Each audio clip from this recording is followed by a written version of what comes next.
नमस्कार। BSc part 2 के physical chemistry के चैप्टर थर्मोडायनामिक्स के यूनिट फर्स्ट के सेकंड लेक्चर में मैं डॉक्टर प्रज्ञा टांक, एसोसिएट प्रोफेसर सम्राट पृथ्वीराज चौहान, राजकीय महाविद्यालय अजमेर, आपका एक बार फिर से स्वागत करती हूँ। पिछले लेक्चर में हमने थर्मोडायनामिक्स सिलेबस के बारे में अध्ययन किया था।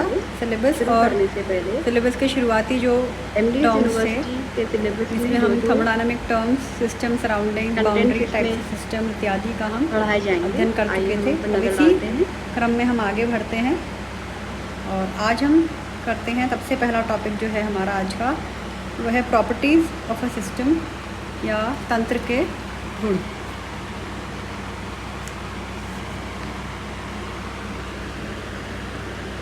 तंत्र के गुण जो हैं वो दो भागों में इनको हमने विभाजित किया है।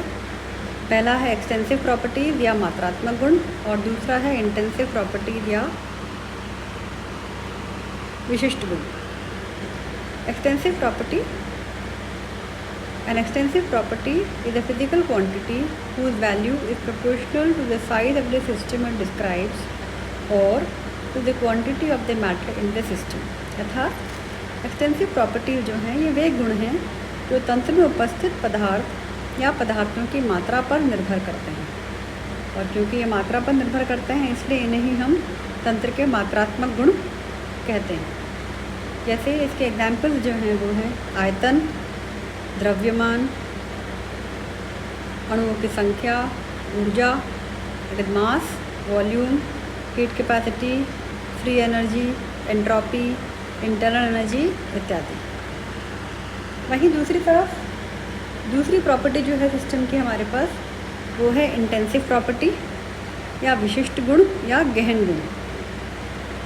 N intensive property is a physical quantity whose value does not depend on the amount of the substance for which it is measured। कि ये गुण ये वो हैं जो कि तंत्र में उपस्थित पदार्थ या पदार्थों की मात्रा पर निर्भर नहीं करता है, पर फिर किस पर डिपेंड करता है? ये डिपेंड करता है पदार्थ की प्रकृति पर निर्भर करता है, और पदार्थ की जो विशिष्टता होती है, जो प्रकृति होती है पदार्थ की, सिर्फ और सिर्फ उसी पर निर्भर करता है। और इस तरह के जो तंत्र की जो मात्रा स्वतंत्र या विशिष्ट गुण या गहन गुण कहलाते हैं। अब इनके एग्जाम्पल्स क्या हैं? जैसे कि density, specific volume, specific heat, chemical potential etcetera. यहाँ पर जैसे हम एक चीज़ बड़ी इंटरेस्टिंग इंटेंसिव एक्सटेंसिव प्रॉपर्टीज़ का जो रिलेशन है, हम ये कहते हैं कि जब भी कोई भी पदार्थ इकाई मात्रा में होता है तो वह विशिष्ट गुण में बदल जाता है। जैसे कहने को द्रव्यमान और आयतन, मास और वॉल्यूम दोनों ही एक्सटेंसिव प्रॉपर्टी हैं, परंतु मास पर यूनिट वॉल्यूम वो क्या हो जाता है? डेंसिटी, जो हमारी इंटेंसिव प्रॉपर्टी है। ऐसे ही वॉल्यूम पर यूनिट मास वो क्या है? हमारे पास स्पेसिफिक वॉल्यूम जो कि इंटेंसिव प्रॉपर्टी है। अर्थात दो ऐसी एक्सटेंसिव प्रॉपर्टीज़ और उनका रिलेशन, उनका इकाई भाग में एक दूसरे को डिवाइड करने का रिलेशन जो है, उससे जो हमें वैल्यू मिलती है, वो जो प्रॉपर्टी होती है वो इंटेंसिव प्रॉपर्टी में कन्वर्ट हो जाती है। तो ये थे हमारे पास में प्रॉपर्टीज ऑफ अ सिस्टम या किसी भी तंत्र के गुण। आगे बढ़ते हैं हम थर्मोडायनामिक इक्विलिब्रियम या ऊष्मागतिकीय साम्य। जब किसी भी तंत्र का कोई भी प्रेक्षीय गुणधर्म या स्थूल गुण अर्थात मैक्रोस्कोपिक प्रॉपर्टी मतलब जैसे कि टेम्परेचर, प्रेशर, इन सब में समय के साथ में परिवर्तन नहीं होता, तो यह जो तंत्र है ये ऊष्मागतिकीय साम्य में होता है। It is in thermodynamic equilibrium. अब अलग अलग टाइप के जो थर्मोडायनामिक इक्विलिब्रियम हैं वो हमने ब्रॉडली 3 इक्विलिब्रियम में क्लासीफाई किए हैं। पहला है थर्मल इक्विलिब्रियम अर्थात तापीय साम्य, दूसरा है केमिकल इक्विलिब्रियम अर्थात रासायनिक साम्य, और तीसरा है मैकेनिकल इक्विलिब्रियम अर्थात यांत्रिक साम्य। तो ये जो तापीय साम्य है, सबसे पहले इसे लेते हैं हम थर्मल इक्विलिब्रियम। यदि समय के साथ में तंत्र अथवा निकाय के किसी भी भाग का ताप नहीं बदला, the temperature does not change, या तंत्र के किसी एक भाग से दूसरे भाग में ऊष्मा का प्रवाह नहीं हो, या हम और इसको एक्सप्लेन करना चाहें कि संपूर्ण तंत्र में सर्वत्र ताप एक समान हो, तो यह तंत्र तापीय साम्य में कहलाता है, या it is the system is said to be in thermal equilibrium.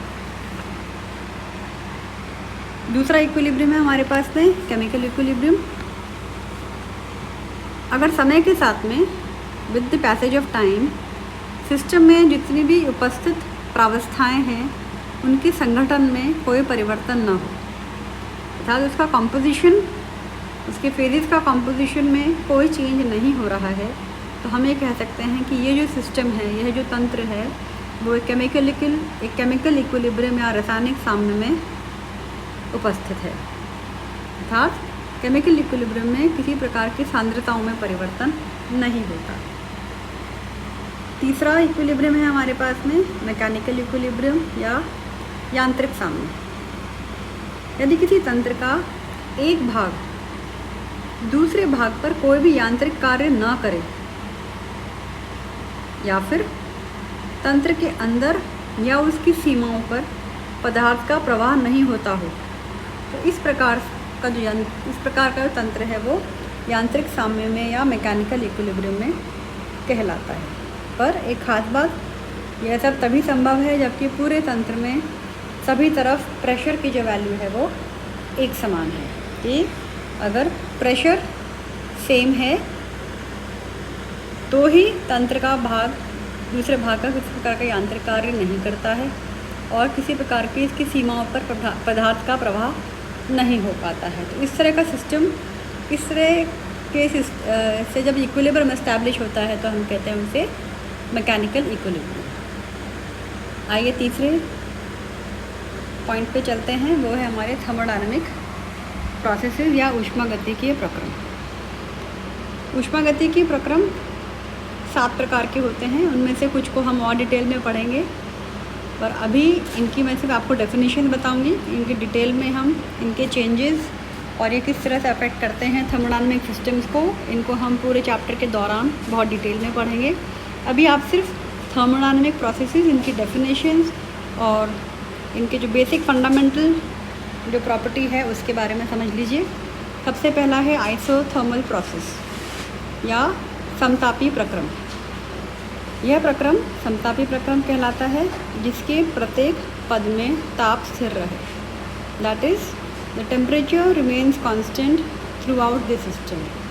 इसको मैथमेटिकली हम रिप्रेजेंट करेंगे तो हम ये कहेंगे कि dt is equals to 0, that is there is no change in temperature throughout the system.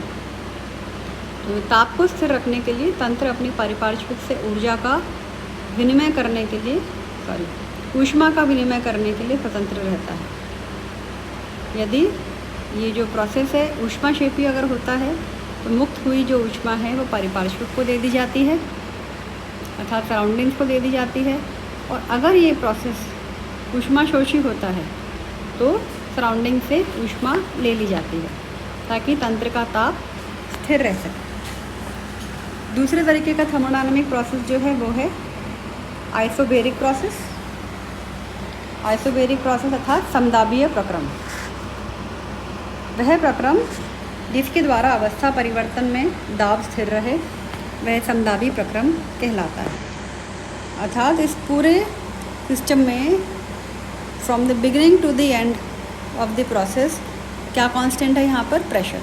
इसलिए हम इसको मैथमेटिकली क्या कहेंगे? dp will be equals to 0। Third है हमारे पास में आइसोकोरिक प्रोसेस। आइसोकोरिक प्रोसेस इसे हिंदी में हम कहेंगे सम आयतनीय प्रक्रम, और ये वह प्रक्रम है जिसके प्रत्येक पद में तंत्र का आयतन समान रहे, स्थिर रहे। कि इस पूरे प्रोसेस के दौरान from the beginning to the end, process की शुरुआत से लेके प्रोसेस के ख़त्म होने तक पूरे प्रोसेस में इसका आयतन में कोई परिवर्तन नहीं होता है, that is dv is equals to 0। चौथा हमारे पास में जो प्रोसेस है वो है थर्मोडायनेमिक प्रोसेस। थर्मोडायनेमिक प्रोसेस चौथा जो प्रोसेस है वो है एडियाबैटिक प्रोसेस, दैट इज़ रुद्धोष्म प्रक्रम। इस प्रकार का जो प्रक्रम है इसमें तंत्र अपनी परिपार्श्विक से ऊष्मा का विनिमय नहीं करता, that is there is no exchange of heat with the surroundings from the system. तब सिस्टम और सराउंडिंग के बीच में किसी भी तरह से ऊष्मा का आदान प्रदान नहीं होता और सिस्टम में Q की जो वैल्यू होती है वो कांस्टेंट रहती है। जैसे कि एक बात खास तौर पे इसमें नोट करने की बात है कि इसमें ऊष्मा में परिवर्तन नहीं होता परंतु तापमान में परिवर्तन संभव है। यदि प्रक्रम ऊष्माक्षेपी होता है तो ताप में वृद्धि हो जाती है और यदि प्रक्रम ऊष्माशोषी होता है तो ताप में कमी हो जाती है। पांचवा जो हमारे पास में प्रोसेस है वो है साइक्लिक प्रोसेस। कि यदि कोई भी तंत्र अवस्था के परिवर्तनों की श्रृंखला से गुजरते हुए वापस से अपनी प्रारंभिक अवस्था में आ जाए कि वो स्टेप 1 से चालू हुआ, स्टेप 2, स्टेप 3, स्टेप 4, स्टेप 5 से घूमता हुआ स्टेप 6 इस तरह से होता है कि वो स्टेप 1 के बराबर है।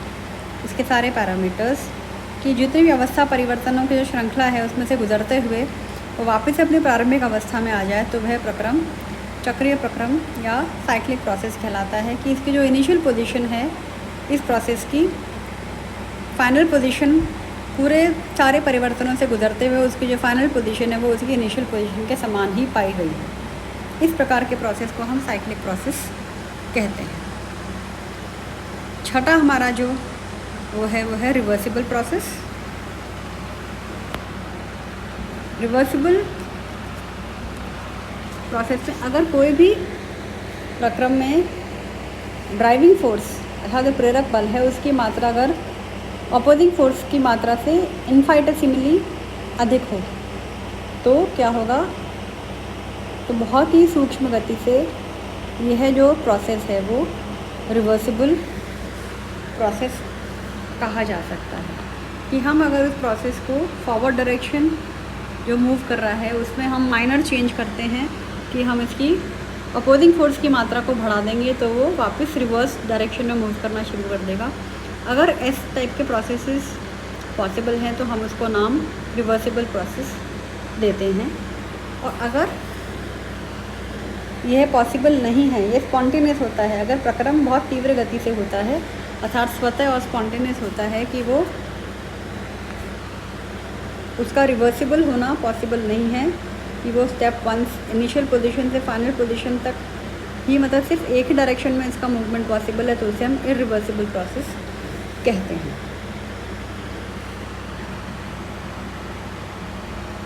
ये जो हमारे पास में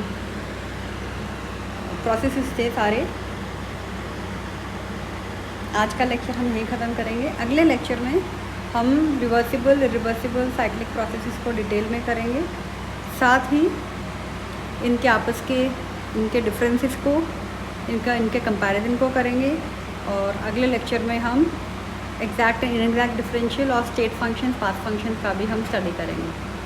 तो आज के लेक्चर में आज का जो लेक्चर है अगले लेक्चर में फिर मिलते हैं। Thank you for being with me. अगले लेक्चर में हम